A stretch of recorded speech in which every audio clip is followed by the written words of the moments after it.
صدرالدین نجم‌الدین مطرح‌ترین خواننده مرد پاپ کشور تاجیکستانه. او که تا حالا 11 آلبوم موسیقی ارائه کرده، چند سالیه که آهنگا و موزیک ویدیوهاشو در لس آنجلس و با همکاری هنرمندای ایرانی و افغان تهیه میکنه و یه جورایی در جامعه فارسی زبان خارج از تاجیکستان هم کاراش مورد توجه قرار گرفته. گزارشی داریم از آرش راد. قناعت و صبوری روز و شبا کور کردم، آن همه فاصله ها را از خویش دور کردم.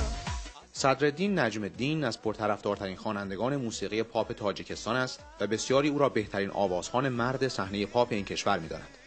او متولد 1980 میلادی در شهر دوشنبه تاجیکستان است.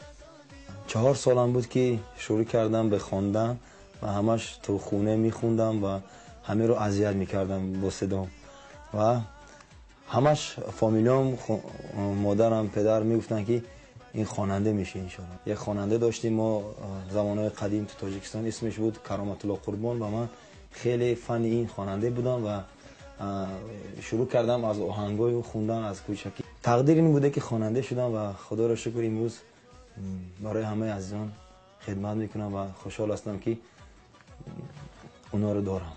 صدرالدین تحصیل کرده دانشگاه هنرهای زیبای تاجیکستان در رشته اپراست، ولی بعد از اتمام دانشگاه این رشته را دنبال نکرد و به سراغ آرزوی همیشگیش موسیقی پاپ آمد.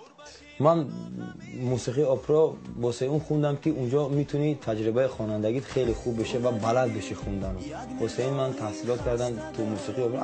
از خورده همیشه موسیقی پاپ رو دوست می‌داشتم و همیشه میگفتم اگه خواننده بشم خواننده پاپ میشم دیگه، چون تو اپرا تو تاجیکستان توش پول نیست، میدونید ما احتیاج به اون داریم که پول بسازیم، ویدیو موزیک جور بکنیم و آهنگامون رو ضبط بکنیم. واسه این موزیک پاپ بیشتر پاپولاره، فکر میکنم همه جای دنیا.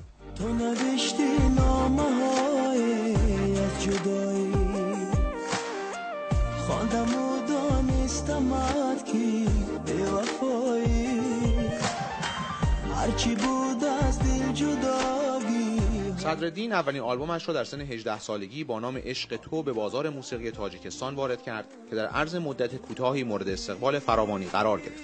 او که تا به امروز 11 آلبوم موسیقی به بازار ارائه کرده، اکثراً به زبان فارسی تاجیکی می‌خواند، ولی چند سالی است که آهنگ‌هایی را به قول خودش به زبان فارسی تهرانی هم می‌خواند که باعث شده فارسی زبانان دیگری را نیز خارج از مرزهای تاجیکستان به کارهایش جذب کنند.